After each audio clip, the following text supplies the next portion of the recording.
सातपूर परिसरातील प्रभाग क्रमांक 8 मध्ये भारतीय जनता पार्टीच्या उमेदवारांच्या प्रचारासाठी बजरंग मित्र मंडळाच्या वतीने काल सायंकाळी भव्य विशेष चौक सभेचे आयोजन करण्यात आले होते। ही चौक सभा संत कबीर नगर येथे मोठ्या उत्साहात आणि जनसमुदायाच्या उपस्थितीत पार पडली। या चौक सभेला भाजपचे प्रवक्ते अभिजीत चव्हाण प्रमुख उपस्थित होते। त्यांनी उपस्थित कार्यकर्ते व नागरिकांना मार्गदर्शन करताना भाजपच्या विकासात्मक धोरणावर प्रकाश टाकला। यावेळी महेंद्र अण्णा शिंदे, सागर वैद्य यांच्यासह भाजपचे अधिकृत उमेदवार प्रवीण फकीरा पाटील, कविता दशरथ लोखंडे, उषाताई हिरामण बेंडकुळे, अंकिता महेंद्र शिंदे हे व्यासपीठावर उपस्थित होते। सभेदरम्यान विविध मान्यवरांनी आपापल्या भाषणातून विकास, सुरक्षितता, लोकहिताचे प्रश्न यावर सडेतोड भाष्य केले। यावेळी रेशमी हिरे यांनी विरोधकावर जोरदार टीका करत मतदान प्रक्रियेबाबत खोटे अफवा पसरवल्या जात असल्याचा आरोप केला आहे। नागरिकांनी कोणत्या अफवांना बळी न पडता मतदान फक्त भाजपला द्या, कारण भाजप हा तुमचा पक्ष आहे, असे आवाहन त्यांनी केले। या चौक सभेला बजरंग मित्र मंडळाचे पदाधिकारी, कार्यकर्ते आणि नागरिक मोठ्या संख्येने उपस्थित होते। घोषणाबाजी आणि उत्साहपूर्ण वातावरणात पार पडलेल्या भव्य चौक सभेमुळे प्रभाग क्रमांक 8 मध्ये भाजपच्या प्रचाराला नवे बळ मिळाल्याचे चित्र दिसून आले आहे। भारत माता की जय। या रस्त्याच्या भूमिपूजनाला मला सीमाताईंनी बोलवलं आणि मी लहानपणापासून बदललेलं संत कबीर नगर, खरं तर या सगळ्या आपल्या शहरामधल्या वस्त्या या विचाराचं, वैचारिक क्रांतीचं, कष्टकऱ्यांचं, आणि अण्णाभाऊ म्हणाले तसं की ही पृथ्वी शेषनागाच्या मस्तकावर नाही तर कष्टकऱ्याच्या कष्टावरती, त्याच्या हातावरती वसलेली। जेवणाची वेळ होत आली मला माहिती आहे, पण अगदी थोडक्यात मला आवाहन करायचं आहे। कविताताई लोखंडे, उषाताई बेंडकुळे, आमच्या अंकिताजी शिंदे, प्रवीण पाटीलजी, या चौघांनाही कमळाचं बटन दाबून आपल्याला विजय करायचा आहे। एक इथं विषय सुरू होता, आता पटकन सांगतो, 2-3 गोष्टीच मी बोलेन, जास्त बोलणार नाही। कमळाचा प्रचार करायला आलोय, संबंध महाराष्ट्रामध्ये कमळाचा प्रचार मी करत असतो। रोज संध्याकाळी तुम्ही टीव्हीवरती वेगवेगळ्या मुद्द्यांच्या वरती पक्षाच्या वतीने बोलताना तुम्ही मला पाहिलं असेल। बघा, असली की नकली हा फैसला आपल्याला करायचा। आपण सगळे इथं भगवान बुद्धाच्या विचाराचे, डॉक्टर बाबासाहेब आंबेडकरांच्या विचाराची माणसं आहोत, ज्यांनी संबंध आयुष्यभर बाबासाहेबांना छळलं, भंडाऱ्याच्या निवडणुकीमध्ये पाडलं, त्यांना मदत करायची, त्यांच्या सोबत असणाऱ्यांना मदत करायची, की भारतीय जनता पार्टीला मदत करायची, ज्या भारतीय जनता पार्टीनं विश्वरत्न डॉक्टर बाबासाहेब आंबेडकरांचा कधीही झाला नव्हता, भारत रत्न हा खिताब बाबासाहेबांना देण्याकरता इतकी वर्ष वाट पाहावी लागली, भारतीय जनता पार्टीचं सरकार यावं लागलं, तेव्हा माझा महामानव ज्यांच्या विचारावरती मी आयुष्यात चालतो त्या बाबासाहेब आंबेडकरांना भारत रत्न किताब देण्याकरता भारतीय जनता पार्टीचं सरकार यावं लागलं। बघा, आपण सांगितलं पाहिजे, आणि ताई आम्ही सुद्धा सांगितलं पाहिजे आपण करतो काय। माझ्या टीम मध्ये माझा सहकारी अमित गोरखे, इथे मातंग समाजाचे माझे बंधू असतील, भगिनी असतील, आहेत ना। आपला मातंगाचा आमदार, इतका तरुण मुलगा असाच सहज पटकन होईल असं वाटलं होतं कधी? साहेबांनी ठरवून केलं। का केलं तर आतापर्यंत जे गोरगरीब समाज आहेत या महाराष्ट्रामधले, ज्यांच्यावरती फक्त सत्ता गाजवली काही लोकांनी, त्यांना जर सत्तेमध्ये वाटा देण्याचं काम केलं असेल तर माझे नेते देवेंद्र फडणवीस साहेबांनी केलं, भारतीय जनता पार्टीने केलं। अतिशय अभिमानानं सांगतो, अतिशय अभिमानानं सांगतो। चर्मकार समाज असेल, वलार समाज असेल, मातंग समाज असेल, छोटी माणसं आहेत। नगर जिल्ह्यामध्ये श्रीरामपूरला जिल्ह्याचा अध्यक्ष मातंग समाजाच्या माझ्या टीम मधला प्रवक्ता केलाय, मला प्रचंड अभिमान या सगळ्याचा आहे। छोट्या छोट्या या जाती ज्यांना आजपर्यंत कधीच आवाज प्राप्त झाला नव्हता, आम्ही करतोय, आणि आम्ही सांगणार। का सांगणार तर तुमच्यापर्यंत येऊन सांगणार। इथल्याही विषयामध्ये ताई जागा पीडब्ल्यूडीची आहे, काही इथले गोडबंगाल सगळं भानगड झाली, तुम्हाला माहिती आहे, मलाही माहिती आहे। शेवटी राज्याच्या राजकारणामध्ये एक लक्षात ठेवा बंधू भगिनींनो, 1 नंबरच खरा असतो, मुख्यमंत्रीच खरा असतो, 2 नंबर 3 नंबरला काय अर्थ नसतो। त्यामुळे कुणी तुमच्या इथले 4 लोक घेऊन जाऊन कुठल्या एखाद्या मंत्र्याकडे नेऊन बसवलं असेल आणि सांगितलं असेल आम्ही तुमचं काम केलं, हे सगळं खोटं आहे। मी रोज राज्याच्या राजकारणामध्ये माननीय मुख्यमंत्र्यांच्या आसपास जवळ वावरत असतो। सीमाताईंचा किती शब्दाला मान आहे, सन्मान आहे हे मुंबईत बसून मी रोज बघत असतो, रोज पाहत असतो। त्यामुळे एक लक्षात ठेवा, आजचं मरण उद्यावर ढकलून कोणी तुम्हाला सांगत असेल की हो हे आम्ही केलं, हे खरं नाही, हे लक्षात ठेवा. मी काय म्हणतोय ते इथल्या कारभाऱ्यांना कळत असेल, कळतंय ना? नक्की. आता मुद्दा असा आहे की प्रत्येक निवडणुकीमध्ये संत कबीर नगर हे कायम सातत्यानं सीमाताईंच्याच पाठीशी उभं राहिलंय. आज गरज आहे या 4 शिलेदारांना निवडून देण्याची. मी एक गोष्ट आपल्याला सांगतो, जे आजपर्यंत आम्हाला भारतीय जनता पार्टीला जे सतत कायम असं म्हणायचे की हे लोक जातीयवादी आहेत, आम्ही प्रत्येक गोष्टीचं उत्तर दिलं. आज आमच्यासारखे बहुजन समाजामधले कार्यकर्ते ज्यावेळेला भारतीय जनता पार्टीचा झेंडा आणि संघाचा विचार घेऊन समरसतेच्या मार्गानं महाराष्ट्रातल्या बारीक सारीक वाड्या वस्त्यांमध्ये जातात आणि ज्या वेळेला एक मोठा संगम उभा राहतो त्यावेळेला आम्ही अतिशय अभिमानानं सांगू शकतो की यातले महत्वाचे प्रचारक, यातले महत्वाचे नेते, यामधले महत्वाचे विधान परिषदेवरचे आमदार हे अशा वर्गात येतात की जो वर्ग कायम झोपडपट्टीमध्ये राहत होता, जो वर्ग गावकुसाबाहेर राहत होता, जो वर्ग सातत्यानं संघर्ष करत होता, या महाराष्ट्रामध्ये उमाजी नाईकांसारखं राजे पण छत्रपती शिवरायांमुळं फक्त त्यावेळेला आम्हाला मिळालं होतं. गड किल्ले लढवणारी लढाऊ इमानी आमची जात या लोकांनी राजकारणातनं सातत्यानं बाहेर काढली होती. SC/ST आयोगाचा विषय लक्षात घ्या. माझे मित्र धम्मपाल मेश्राम, मला अतिशय अभिमान आहे ताई, आपल्या 150 कामगारांचा प्रश्न होता. सगळे आदिवासी SC/ST समाजामधले माझे बांधव होते. सागरदादा, मला इतकं आश्चर्य वाटलं, शिकली मुलं इंजिनियर झाली, डिप्लोमा होल्डर आहेत, मुली नर्स आहेत आमच्या, 150 लोक, आपले 150 लोक, आणि यांना हे माजुरडे लोक सफाई कामगाराचा मुलगा आहे, तुला सफाई कामगारच व्हावं लागेल. अरे काय सफाई कामगार व्हावं लागेल? सफाई कामगाराच्या मुलानं सफाई कामगारच होण्यासाठी त्यानं वाघिणीचं दूध पिलं का? बाबासाहेबांनी सांगितलेल्या मार्गावरून तो गेला का? तो शिकला का? 150 मुला मुलींचा प्रश्न एका मिनिटात देवेंद्र फडणवीस साहेबांनी सोडवलं. धम्मपाल मेश्राम सारख्या सामान्य कार्यकर्त्याला, माझ्या प्रवक्ता टीम मध्ये काम करतो त्या कार्यकर्त्याला आज उपाध्यक्षपदी बसवलंय आणि त्याचा आदेश आला की चांगले कमिशनर, कलेक्टर सगळ्यांना तो आदेश बंधनकारक आहे. ही ताकद आहे. ही ताकद देण्याचं काम कमळांनी केलंय, भारतीय जनता पार्टीने केलंय, माझे नेते देवेंद्रजींनी केलेलं आहे. आदिवासी समाजावरती सातत्याने अत्याचार होते. काल पिंपळगाव बसवंतच्या 100 एकर जागेचा एका दिवसामध्ये केंद्रीय SC/ST आयोगानं निर्णय दिला की 100 एकर आदिवासींची जागा नाशिक मधलाच एक मोठा धन्नाटगा बिल्डर आहे त्याच्या घशामधनं मोकळी झाली. आमचे चंद्रपूरचे नेते हंसराज भैया अहिर यांना या आयोगाचं अध्यक्ष केलं. हे आपल्याला मी सांगितलं पाहिजे, ही सभा छोटी आहे पण आपण सगळ्यांनी लक्षात घ्या, करतंय कोण आजपर्यंत झालं नाही. कारण यांच्याकडं राजा लोकांसारखं यांचं सगळं चाललं होतं. आम्ही राजे आहेत. पहिल्यांदा नरेंद्र मोदी नावाचा एक माणूस आला आणि त्यांनी सांगितलं की मी प्रधान सेवक आहे, मी प्रधान सेवक आहे. किती भावनिक क्षण आहे सागरदादा. 150 मुलं आपली नाशिकची ताई, युनियन सुद्धा त्यांच्यासाठी भांडत होती. एक नेता आहे त्यांच्यामध्ये, तो आमच्या पक्षाचा नाही पण मी त्यांचंही कौतुक करेन कारण देवेंद्रजींनी तो विषय ऐकल्या लगेच सांगितलं ही मुलं त्यांच्या अहर्तेनुसार त्या पदावरती गेली पाहिजे. ती मुलं आता कोणी क्लर्क होईल, कोणी ज्युनियर इंजिनियर होईल, कोणी स्टाफ नर्स होईल. हे कशामुळे होते आपण एक लक्षात घ्या. SC/ST आयोगाला संविधानिक दर्जा देण्याचं काम माझे नेते पंतप्रधान नरेंद्र मोदीजींनी केलं. एकदा जोरदार टाळ्यांचा कडकडाट मोदीजींच्या करता झाला पाहिजे. एक लक्षात घ्या, आम्ही आदिवासी आहोत, आम्ही दलित आहोत, आम्ही पिछड्या वर्गाचे आहोत म्हणून आमचे अधिकार दाबण्याकरता या देशामध्ये अनेक यंत्रणा काम करत होत्या. आमच्यासाठी म्हणून या देशामध्ये जो आयोग होता त्या आयोगाला संविधानिक अधिकारच नव्हते. म्हणजे वाघ होता, त्याला दातही नाही, त्याला नखही नाही. काम कसं करणार? सागरदादा, जेव्हा हे सगळे लोक फिरतात, आपल्या नाशिकची मंडळी, मी त्या दिवशी फोन केला त्यांना, धुळ्याला बोलवून घेतलं त्यांनी आणि धुळ्याच्या विश्रामगृहावरती सांगितलं या 150 मुलांचा तातडीनं फैसला झाला पाहिजे. शोध घेतला तर त्यातला एखादा मुलगा संत कबीर नगर मधला असेल, एखादी मुलगी इथली असेल.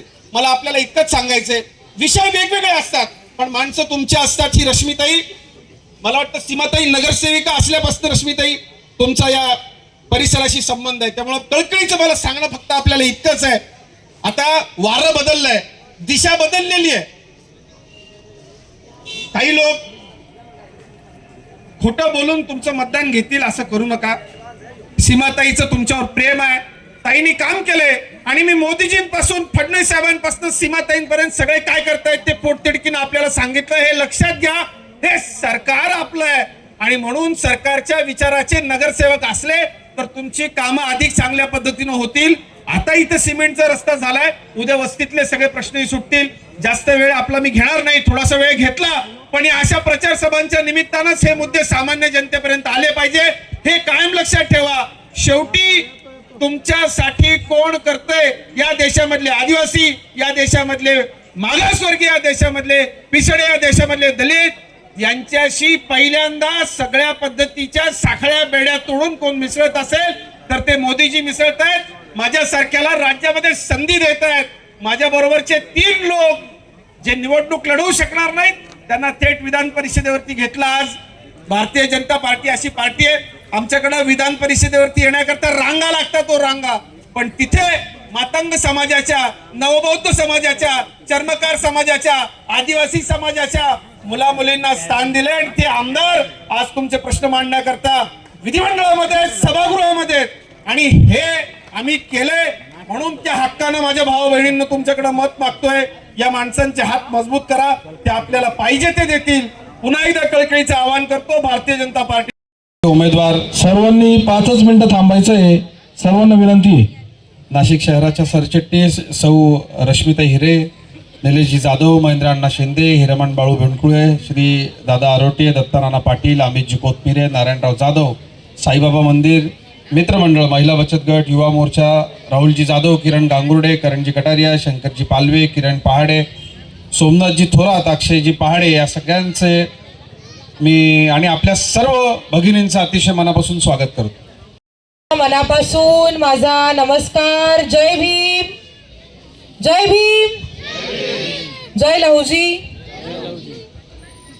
आजच्या या चौकसभेच्या प्रसंगी आपल्यामध्ये उपस्थित असलेले आमचे भारतीय जनता पार्टीचे प्रवक्ते, ज्यांना तुम्ही बऱ्याच वेळेस TV वरती बघितलं असेल, असे सुप्रसिद्ध आमचे TV अँकर आणि भारतीय जनता पार्टीचे प्रवक्ते, माझे बंधू, माझे मार्गदर्शक, आमचे स्टार प्रचारक अजितदादा चव्हाण, त्याचबरोबर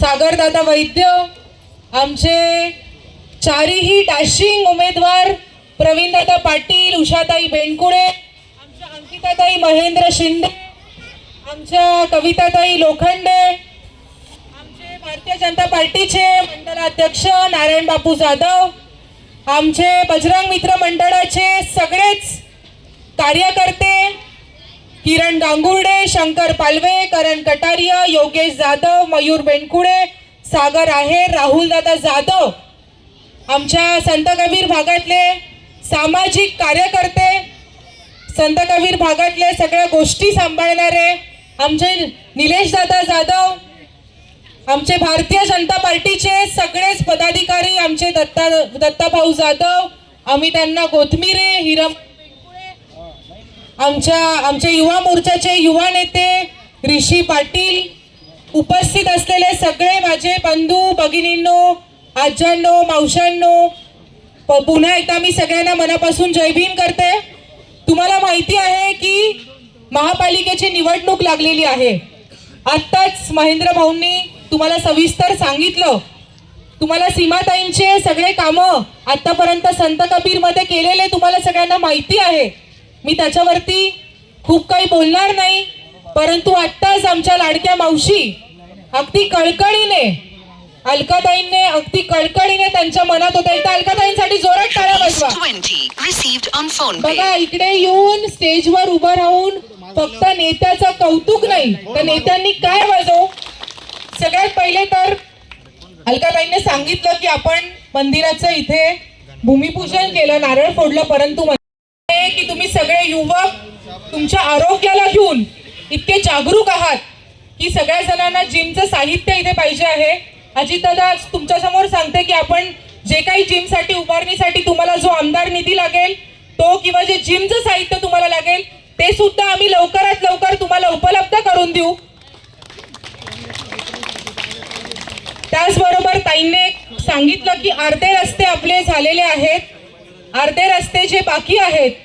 आपण जे मातंग समाजाचं इथे मंदिर उभारलं त्याच्या पुढच्या ज्या 2-3 गल्ल्या आहे, कसं असतं ताई, टप्प्याटप्प्यामध्ये काम मंजूर होतं. जेव्हा एखादा निधी मंजूर होतो तो एकदम मंजूर करता येत नाही. आपल्याला थोड्याशा भागांमध्ये देऊन एक एक भाग विकसित करता येतो. या पुढचे जे रस्ते आहेत ते सुद्धा आपण आत्ताच कॉन्क्रिटीकरण धरलेले आहे. परंतु तुम्ही चांगला मुद्दा मांडला की ड्रेनेजचं तुमचं जे पाणीचा विषय, पहिले आपण तिकडे चांगला मोठा ड्रेनेजचा पाईप टाकू जेणेकरून रस्त्यांवरती तुमच्या पाणी येणार नाही. मी पण एक गृहिणी आहे, मी समजू शकते आपल्या घरातच पाणी आल्यावरती तुम्हाला किती त्रास होत असेल त्या गोष्टीचा, याची मला पूर्णपणे जाणीव आहे. त्यामुळे आपण सगळ्यात पहिले चांगली ड्रेनेज लाईन आणि चांगले रस्ते हे आपण 100% करू. ताई ज्यांचं मतदान आहे त्यांना पण तुम्ही सांगा कमळाचंच बटन दाबायचं. आपल्या देशात नरेंद्र मोदी अतिशय चांगलं काम करता आहेत. तुम्हाला माहिती का आंबेडकरांचं लंडन मध्ये असलेलं घर कोणी विकसित केलं?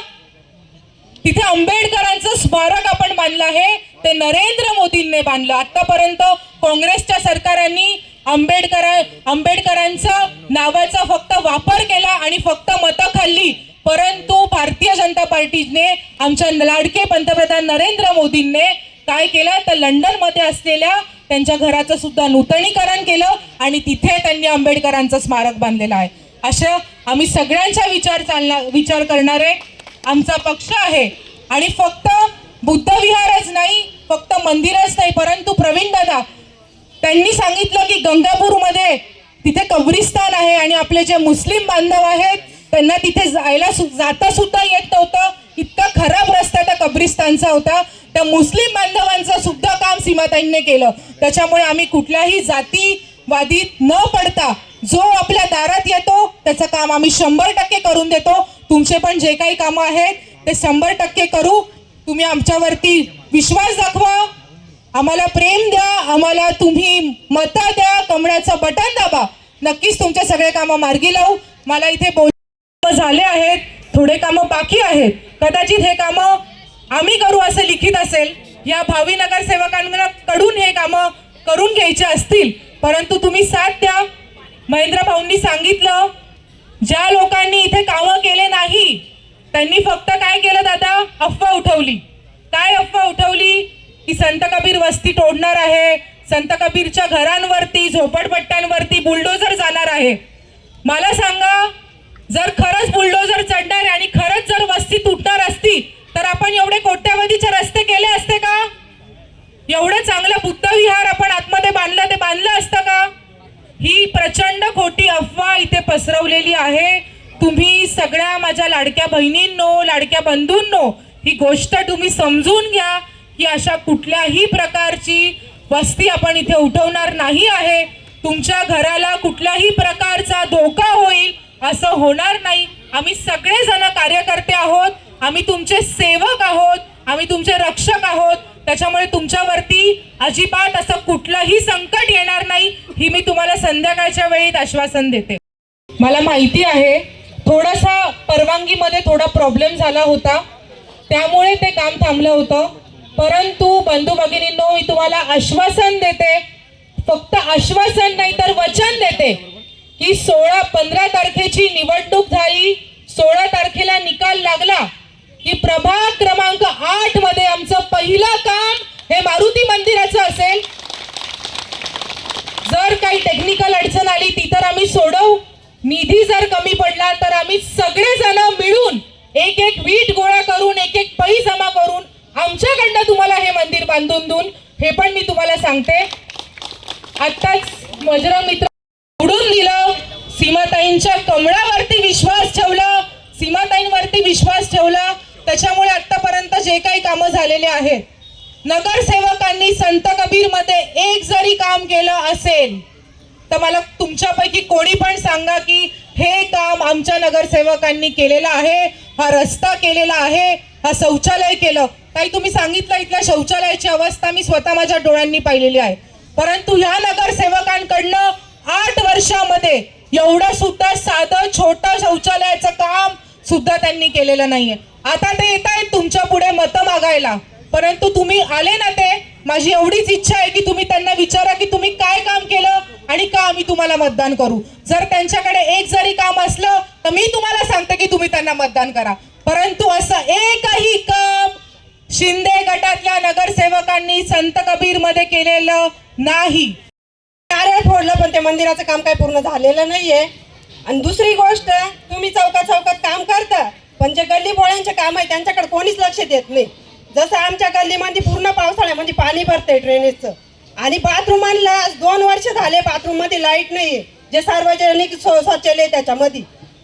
दुसरी गोष्ट, मंदिराचं काम अधुरं आहे आणि आमच्या गल्ली बोळ्यांचे काम सगळे झाले पाहिजे, आमची एवढीच मागणी आहे.